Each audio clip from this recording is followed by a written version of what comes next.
Hello, in this video session I'm going to show you how to create orders. To do this, click on the docket management and choose order from the menu. Then right click and select new to create a new order. The first date field is the order's date area.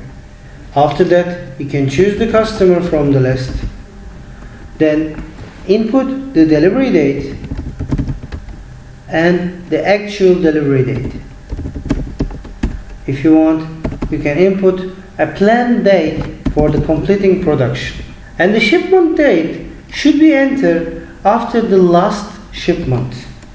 After that, choose the style, choose the Forex type and the Forex price. Then input the color and size-wise quantities.